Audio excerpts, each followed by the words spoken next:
Bismillahirrahmanirrahim. Assalamualaikum warahmatullahi wabarakatuh. Alhamdulillah wassalatu wassalamu ala Rasulillah wa la haula wa la quwwata illa billah. Asyhadu an la ilaha illallah wahdahu la syarika wa asyhadu anna Muhammadan abduhu wa rasuluhu. Allahumma shalli wa sallim wa barik ala Muhammad wa ala alihi wa ashabihi wa mawalah. Allahumma bika asbahna wa bika amsayna wa bika nahya wa bika namutu wa ilaika nusyur. Allahumma la sahla illa ma ja'altahu sahla wa anta taj'alul hazna idza syi'ta sahla. Rabbi shrah li sadri wa yassir li amri wahlul 'uqdatam min lisani yafqahu qawli. Jamaah salat subuh yang semoga dirahmati Allah Subhanahu wa taala. Alhamdulillah, kita bersyukur memuji Allah, kembali Allah pertemukan kita dalam majelis ilmu di mana kita berharap Allah Subhanahu wa taala mencurahkan limpahan rahmat dan kasih sayangnya. Para malaikat meletakkan sayap-sayapnya, memberikan naungan, memohonkan ampunan kepada mereka yang hadir dalam majelis ilmu. Ini menjadi bagian daripada usaha yang bisa kita lakukan untuk mengingat bahwasanya banyak aktivitas kita yang terkadang sadar atau tidak sadar mengandung unsur maksiat kepada Allah Subhanahu wa taala. Sehingga di antara perintah syariat adalah memperbanyak istighfar. Dan terkadang kita sadar bahwasanya dosa kita banyak, namun kemudian istighfar kita kurang. Maka di antara upaya yang bisa kita lakukan, kita perlu bantuan makhluk-makhluk lain untuk memohonkan kepada Allah agar makhluk ini memintakan ampun kepada Allah atas dosa-dosa kita. Jamaah salat subuh yang semoga dirahmati Allah Subhanahu wa taala. Kajian kita kali ini berbicara tentang perkara sirah, masih dalam perkara baiat ya. Terakhir kita masuk dalam pembahasan bai'ah Aqabah yang kedua. Sekilas kita ulang terkait peristiwa bai'ah Aqabah yang kedua, karena ini masih urutannya dengan bai'ah Aqabah yang pertama setelah terjadinya bai'ah Aqabah yang pertama, di mana hanya dihadiri beberapa gelintir manusia ya. Karena memang ini di luar dugaan, di mana Rasulullah SAW ya bahasa kasarnya mencoba peruntungan. Karena ketika kemudian beliau mendakwahi Islam ini di tengah-tengah kaumnya, di tengah-tengah keluarga dan tetangga-tetangganya, ternyata penyambutannya kurang antusias, maka beliau melebar. Yang ini menunjukkan bahwasanya memang Islam ini bukan hanya sekedar bersifat lokal, dia menyeluruh. Ternyata ketika kemudian yang menerima dakwah ini justru dari luar kalangan penduduk Makkah ya, ternyata sambutan mereka luar biasa, diiringi dengan peristiwa yang kedua, yaitu bai'ah Aqabah yang kedua. Mereka yang hadir dalam bai'ah tersebut jauh lebih banyak daripada yang pertama. Jamaah semoga dirahmati Allah Subhanahu wa taala. Ketika terjadi bai'ah Aqabah yang kedua, maka ternyata di sana ada satu teriakan ya, syaitan laknatullah alaih tidak pernah bisa tinggal diam ketika menyaksikan ada sebagian manusia yang kemudian berkumpul, berkelompok, bersepakat untuk melakukan satu kebaikan. Nah, ini artinya sudah menjadi sunatullah bahwasanya ketika ada beberapa orang yang kemudian mereka berkumpul mencanangkan sebuah kebaikan, maka niscaya di sana mesti ada orang-orang ya, bukan orang-orang ya, makhluk-makhluk lain nih. Bisa jadi dari kalangan manusia yang kemudian mesti merasa gerah. Yang dalam peristiwa bai'ah Aqabah yang kedua ini ya, hadis yang diriwayatkan oleh Jabir ya. Hadis yang diriwayatkan oleh Jabir di mana beliau menyebutkan bahwasanya ada setan yang berteriak di tempat yang tinggi di Aqabah dengan suara yang melengking dengan kalimat ya ahla Jababib, wahai penghuni rumah-rumah yang ada di Mina, maukah kalian aku beritahukan bahwasanya Muzammam, ini cemoohan mereka untuk merubah nama Muhammad menjadi Muzammam. Padahal Muhammad itu maknanya yang terpuji, Muzammam itu yang tercela. Namun menariknya ketika kemudian mereka menyebutkan Rasul dengan kata Muzammam, Rasul ya wolos aja, nggak kemudian teriak-teriak gitu ya. Karena memang Rasul nggak merasa Muzammam. Ketika kemudian mereka memanggil Rasulullah Muhammad SAW dengan sebutan Muzammam, justru malah Rasul hanya tersenyum, loh namaku Muhammad kok, bukan Muzammam kan gitu. Artinya kalau kemudian antum dipanggil nama yang itu bukan milik antum, ya udah nggak usah ngomel-ngomel gitu kan, biasa aja. Ya. Kalau ngomel justru malah menunjukkan ya seperti itulah diri kita.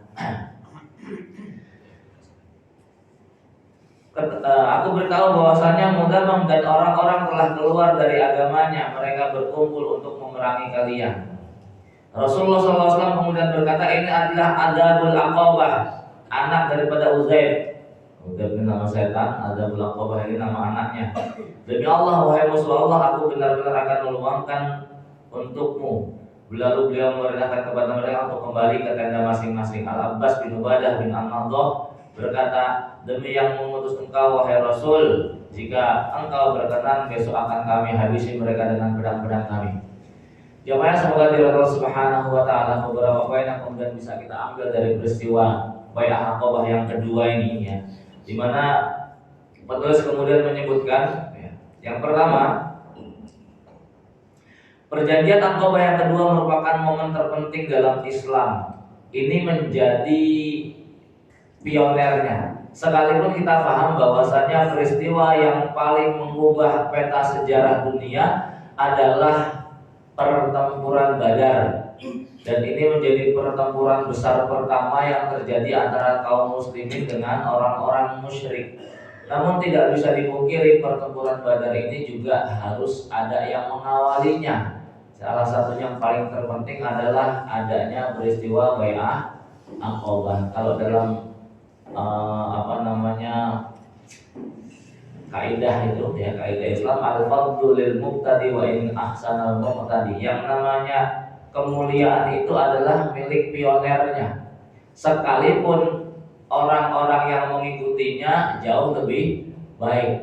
Cuma tetap yang namanya yang dikenang seseorang itu siapa yang kemudian memulai.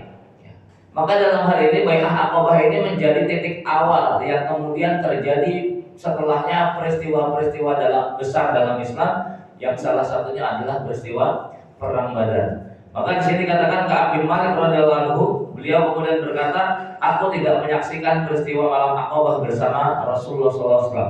Manakala kami berjanji setia membela Islam, aku tidak lebih suka jika ditukar dengan perang Badar, walaupun perang Badar lebih diingat oleh manusia ketimbang perjanjian Aqabah. Maknanya sedikit di antara mereka yang kemudian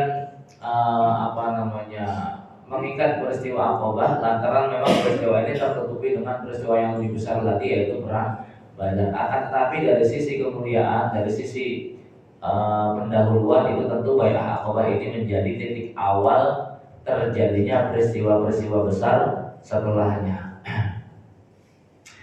Ibnu Hajar rahimahullah ta'ala menyebutkan dalam penjelasannya terhadap hadis tersebut, yaitu karena orang yang menyaksikan Badar lebih utama karena ia adalah perang pertama kali yang dimenangkan oleh Islam. Akan tetapi perjanjian Aqabah merupakan penyebab pertama tersebarnya Islam ke seluruh dunia.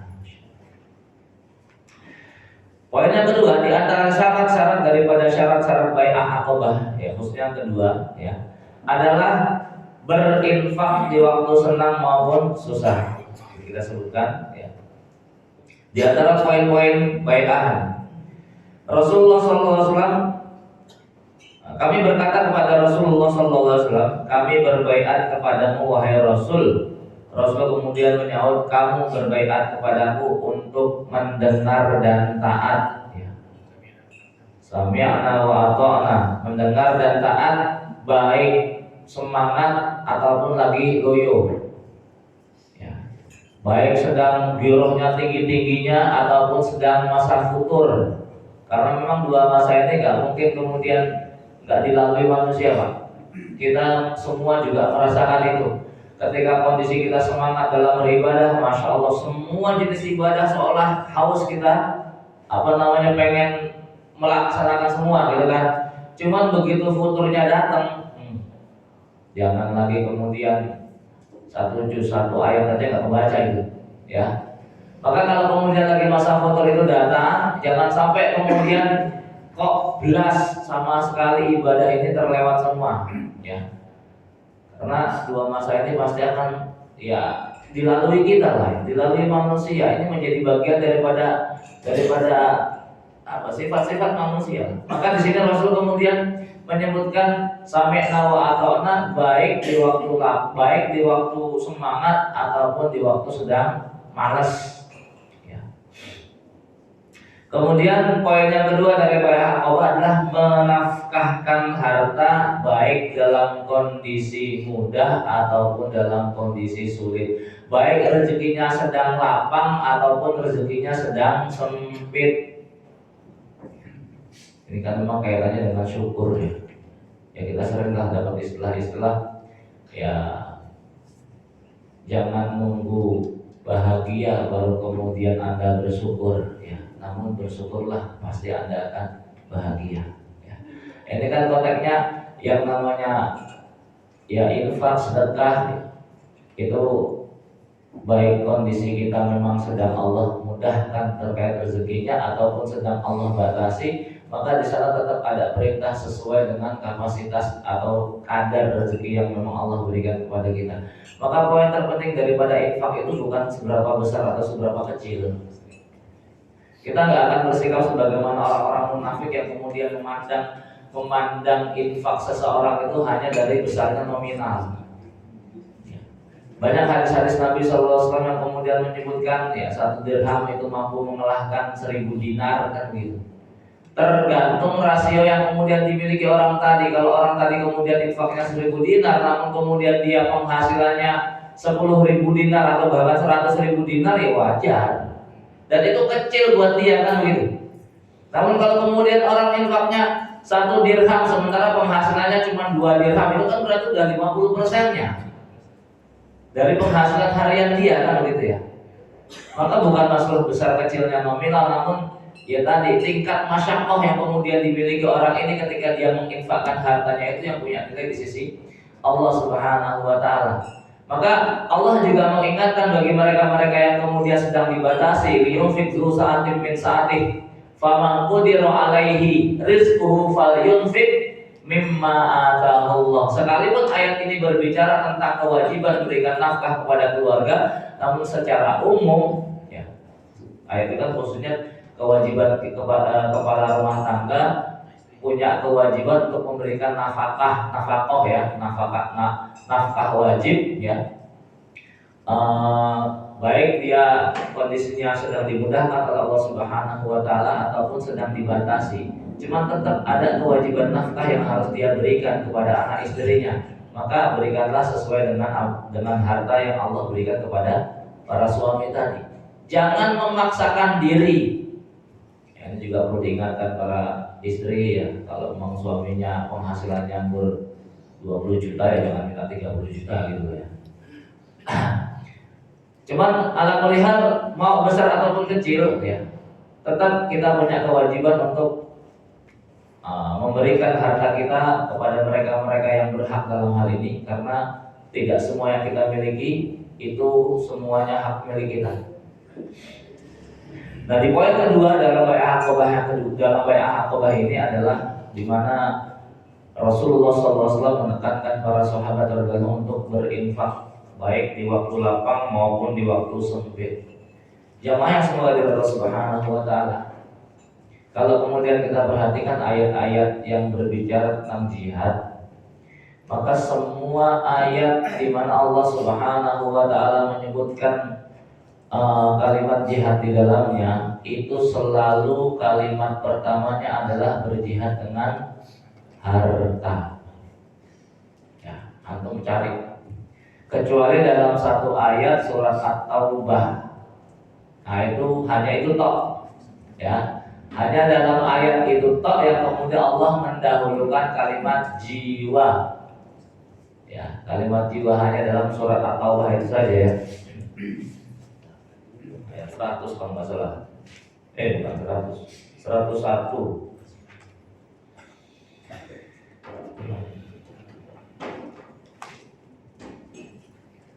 Innallaha ashtara. Hanya ayat ini saja yang kemudian didahulukan kalimat jiwa. Innallaha ashtara minal mu'minina anfusahum. Sesungguhnya Allah telah membeli dari orang-orang mukmin jiwa, wa amwalahum dan harta mereka, bi anna lahumul jannah dengan bayaran surga. Selain ayat ini, hal-hal yang berbicara tentang perkara jihad, Allah selalu mendahulukan harta. Apalagi ini bicara Bai'ah Aqabah ya, Masya Allah ya, Bai'ah Aqabah, di mana tentunya kondisi kaum muslimin sedang lemah, kondisi kaum muslimin sedang memang butuh dana luar biasa. Ya. Di situ pula kemudian kita juga memahami di samping Allah juga kemudian banyak menyebutkan bahwasanya mereka-mereka yang kemudian mengeluarkan hartanya ketika kondisi Islam itu terpuruk, ketika kondisi Islam itu lemah, ketika kondisi Islam itu sulit untuk bangkit, ini pahalanya berbeda dibanding dengan mereka yang kemudian menginfakkan hartanya sementara Islam sudah dalam kondisi jaya. Kayak gitu. Tidaklah sama mereka yang kemudian menginfakkan hartanya sebelum Futuh Mekah dengan setelah Futuh Mekah. Sebelum Futuh Mekah itu Masya Allah tantangannya luar biasa, musuhnya juga hampir seluruh penjuru negeri ya. Kemudian mereka yang mau memberikan bantuan terhadap Islam itu sangat minim. Ketika kondisi-kondisi macam itu, kok ada orang-orang yang kemudian rela ridho mengeluarkan hartanya untuk kebangkitan Islam. Ini tentunya berbeda dengan ketika kondisi Islam sudah sebetulnya nggak butuh harta kan gitu. Ya. Cuma tetap Allah zat yang maha adil, kedua-duanya wa kullu wa'adallahul husna. Dan kedua-duanya tetap Allah berikan janji surga. Baik yang berinfak sebelum Futuh ataupun yang berinfak setelah Futuh, baik yang berinfak dalam kondisi Islam itu sedang membutuhkan ataupun berinfak dalam kondisi Islam sudah berjaya, itu kedua-duanya sama-sama Allah berikan janji surga. Sekalipun tingkatannya tetap berbeda. Karena jangan lagi di surga, dunia saja kita masuk hotel itu kan bintangnya juga beda-beda Pak ya. Bintang 3, bintang 4, bintang 7 kan gitu kan. Tergantung seberapa banyak antum punya duitnya kan begitu. Apalagi kemudian surga ya. Dan surga para nabi itu yang kemudian lebih tinggi ya. Dan kalau kemudian bicaranya ke keluarga ya, dari orang tua, kemudian anak ya. Secara umum anak-anak ini dia tidak akan bisa melampaui surga yang Allah berikan kepada orang tua mereka. Ya. Ini kalau kemudian bicaranya rumah tangga ya, bicaranya rumah tangga, kita kan sepakat ingin kemudian sama-sama masuk dalam surga Allah Subhanahu wa taala bersama keluarga. Ketika orang tua dimasukkan ke dalam jannahnya, anak-anaknya juga kemudian dimasukkan ke dalam jannahnya. Secara kedudukan orang tua itu jauh lebih tinggi dibanding anak-anaknya. Cuman di antara kemudian nikmat yang Allah sempurnakan bagi seorang hamba di jannah nanti, ini kan kalau Rasulullah pernah diangkat sama Rasulullah Bukhari ya. Nah, dengan ilustrasi begini, kita para bapak dapat undangan spesial di Hotel Bintang 5 ya, ruangan VIP, nyaman banget, nyaman ya. Cuman pada saat yang sama kita juga tahu ternyata anak istri kita ada di basement, ruangan bawah tanah ya, tempat parkir panas, nggak ada AC-nya. Nikmat kayak itu tinggal di Hotel Bintang 5 itu? Nggak nikmat lah. Kapan nikmatnya? Ketika anak istri juga dibawa ke tempat yang sama. Maka di surga juga kayak begitu. Orang tua secara posisi kedudukan dia memiliki posisi yang jauh lebih tinggi daripada anak-anaknya. Kenapa? Ada hal-hal yang gak bisa dilampaui oleh anak ini. Sebanyak apapun kebaikan sang anak, dia tidak akan mampu melampaui kebaikan orang tuanya. Kenapa? Hadirnya anak itu lantaran ada orang tua, kan begitu ya. Maka di antara nikmat yang Allah berikan untuk menyempurnakan nikmat kepada hamba-hambanya, bukan kemudian kedudukan orang tuanya yang Allah turunkan mengikuti anak-anak, namun justru anak-anak itu yang kemudian Allah angkat derajatnya mengikuti kedudukan orang tuanya. Ya, ini di antara kemudian nikmat Allah Subhanahu wa taala yang Allah berikan kepada keluarga yang memang Allah masukkan mereka ke dalam jannah, dan kita berharap itu semua. Allahumma amin. Baik, jamaah yang semoga dirahmati Allah Subhanahu wa taala, kembali ke poin nomor 2 tadi ya. Infak ini menjadi, kalau bisa dikatakan, ruhnya lah ya. Ruhnya semangat kaum muslimin, ruhnya kemudian kebangkitan Islam itu berawal dari adanya kesadaran umat ini untuk kemudian ya menginfakkan hartanya. Kalau kemudian dalam surat Al-An'am, Al-Anfal, Allah menyebutkan innal ladzina kafaru, sesungguhnya orang-orang kafir, yunfiquna amwalahum, mereka menginfakkan hartanya. Innal ladzina kafaru yunfiquna amwalahum liyasuddu an sabilillah, untuk menghalangi manusia dari jalan Allah Subhanahu wa taala. Ini sudah justifikasi dari Allah Subhanahu wa taala. Jadi Pak, ya. Kalau kemudian kita saksikan kok ada orang-orang yang di luar kaum muslimin, bukan orang Islam, ya, dia orang kafir, rela menggelontorkan dana, itu nggak mungkin nggak punya kepentingan, ya, nggak mungkin nggak punya kepentingan, nggak mungkin nggak punya tujuan besar di balik gelontoran dana tersebut. Jadi jangan kemudian terlihat dengan dia kafir tapi baik, dia nyumbang Indonesia sekian, ya. Karena nggak mungkin mereka kemudian gelontorkan dana kalau nggak punya tujuan. Dan tujuannya itu mesti liyasuddu an sabilillah, untuk menghalangi manusia, menjauhkan manusia dari jalan Allah Subhanahu wa taala. Karena memang aktivitas orang-orang kafir itu sama dengan aktivitas orang-orang munafik, ya. Ini setel 11-12 munafik sama orang kafir itu. Aktivitas orang-orang munafik, ya, ya'muruna bil munkar wa yanhauna 'anil ma'ruf. Mereka senantiasa kemudian kok ngajak orang berbuat mungkar, justru malah menghalangi manusia dari berbuat yang baik. Ini aktivitas mereka, dan itu Allah yang menyebutkan langsung. Jadi kalau kemudian kita teliti surat At-Taubah, surat Al-Anfal, At-Taubah itu ya bicaranya begitu antara orang kafir dengan orang-orang munafik lah. At-Taubah dikatakan sebagai surat Taubah atau sebutan lain Al-Baro'ah. Bentuk nyata dari Allah dan Rasulnya, ya, sikap Allah dan Rasulnya berlepas diri dari semua kekufuran, ya, dan turunannya, ya. Maka jamaah sholat subuh yang semoga dirahmati Allah Subhanahu wa taala, kalau kemudian Allah menyebutkan karakter orang-orang kafir itu, mereka gak diminta saja sikap mereka dalam memberikan harta untuk menghalang-halangi manusia dari jalan Allah sedemikian besar, ya, sementara berbanding terbalik dengan kita, ya. Kita masih diperintahkan untuk masih dihasung, masih dianjurkan, masih kemudian bahasanya dikomporin lah untuk kemudian semangat berinfak. Itu saja masih minim juga dapatnya, kan begitu. Maka jamaah yang semoga dirahmati Allah Subhanahu wa taala, dalam hal ini perlu kemudian kita membangkitkan kesadaran kita kembali terkait pentingnya menginfakkan harta di jalan Allah Subhanahu wa taala. Mengingat sekali lagi ayat-ayat yang berbicara tentang jihad, selalu Allah mendahuluinya dengan infak, ya, dengan harta, baru kemudian jiwa. Akan tapi, ya, hal ini bukan berarti kemudian berjihad dengan harta itu jauh lebih mulia daripada berjihad dengan jiwa. Biar gimana juga harta dan jiwa ini menjadi pilihan terbaik, ya.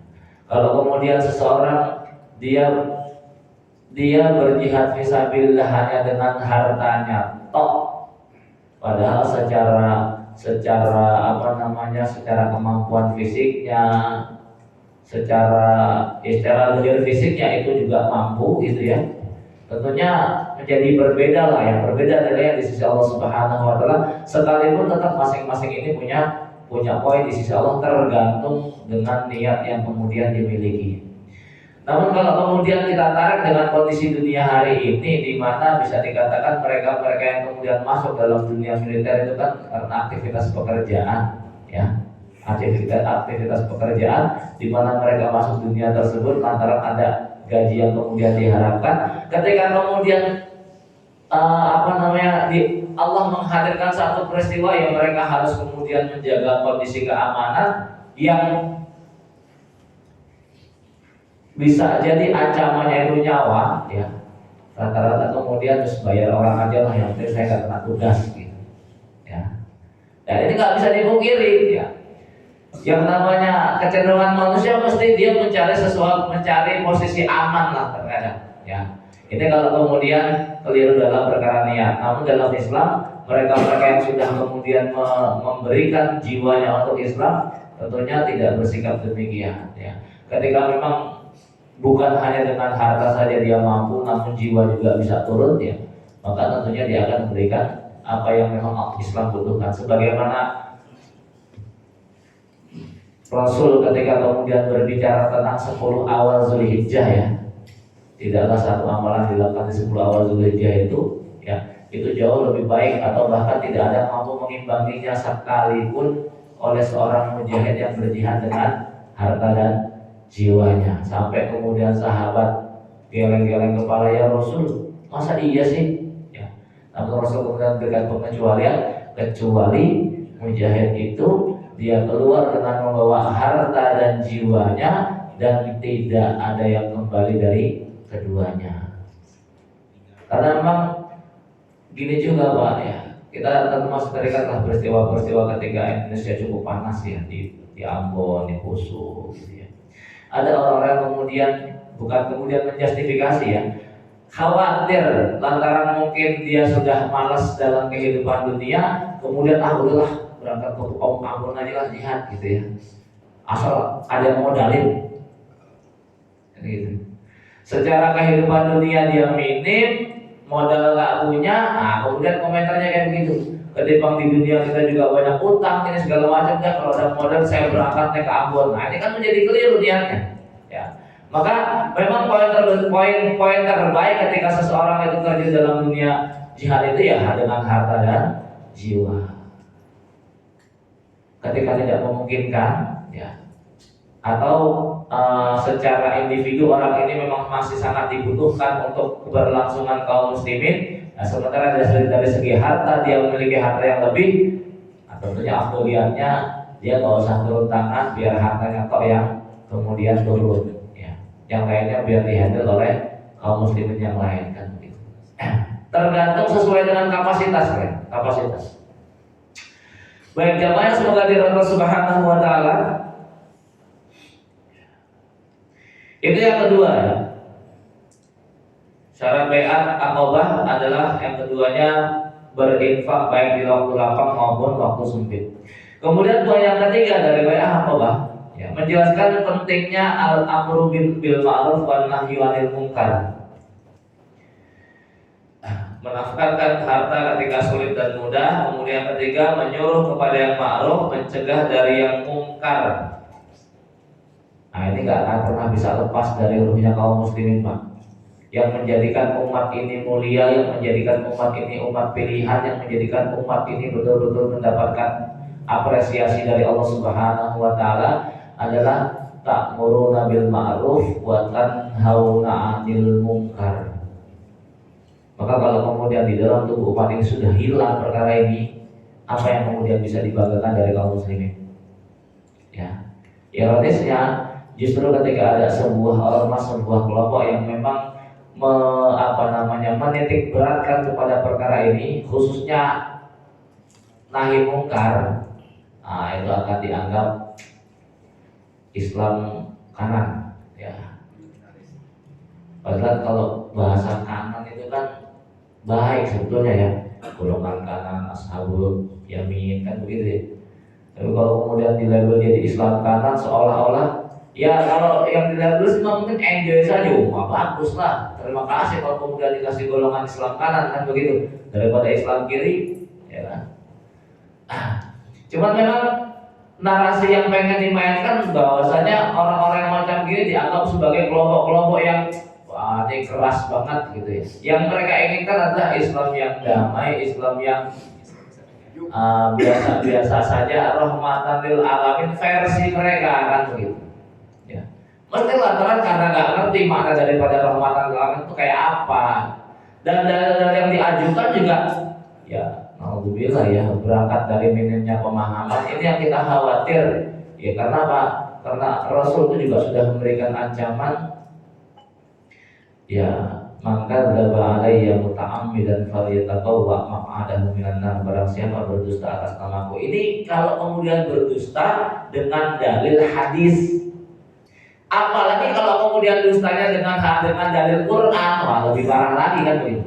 Dengan dalil hadis saja Rasul kemudian menyebutkan falyatabawwa maq'adahu minan nar, maka dia telah mempersiapkan tempat duduknya dari api neraka. Itu kalau dusta atas nama Nabi. Bagaimana nanti kalau kemudian dusta atas nama Allah? Tentunya jauh lebih besar lagi dosanya kan begitu. Ya. Nah, di antara kemudian makna dusta atas nama Allah, salah dalam mendudukkan posisi dalil. Dan dalam hal ini yang paling sering dibuat kambing hitam itu mesti surat Al-Kafirun. Ya. Kan lakum dinukum waliyadin kan ya, Islam itu kan rahmatan lil alamin, pokoknya yang damai-damai aja lah ya. Ini mudah-mudahan Allah maafkan mereka lantaran minimnya pemahaman mereka. Di samping juga yang jadi masalah itu kan lantaran kalau diajak ngaji mesti males ya kan? Sehingga ya Islam yang mereka pahami hanya sebagaimana yang mereka dapatkan di keseharian. Padahal kaum muslimin hari ini itu tidak cukup mewakili daripada ajaran Islam itu sendiri. Mengingat banyak kekurangan-kekurangan, penyimpangan-penyimpangan yang terjadi di tengah-tengah kaum muslimin. Baik, yang semoga Allah Subhanahu wa taala itu poin yang ketiga yaitu al-amru bil ma'ruf wan nahyi 'anil munkar. Ini pula yang kemudian Allah menyebutkan secara spesifik perbedaan antara orang-orang mukmin dengan orang-orang munafik. Ya, surah At-Taubah lagi masih berbicaranya ya.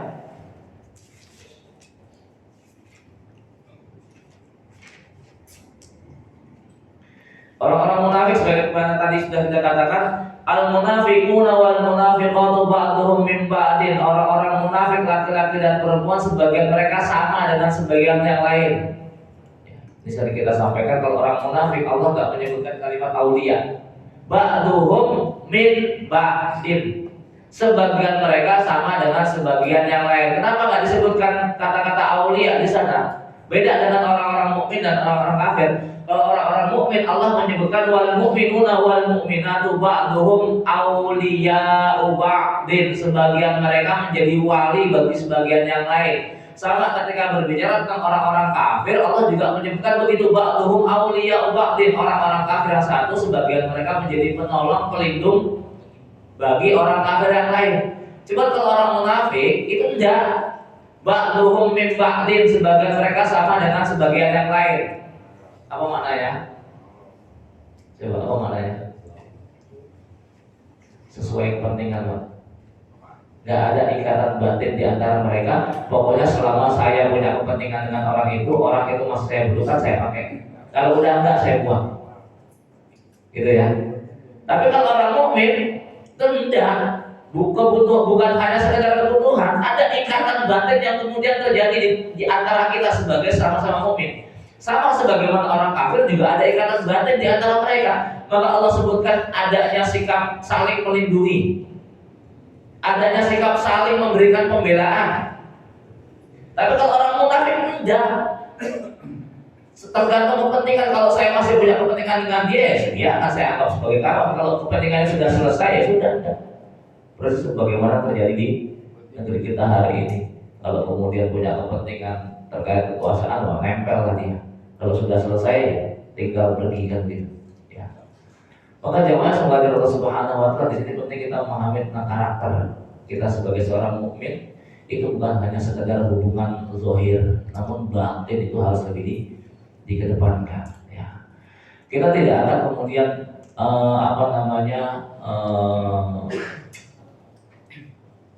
tidak akan kemudian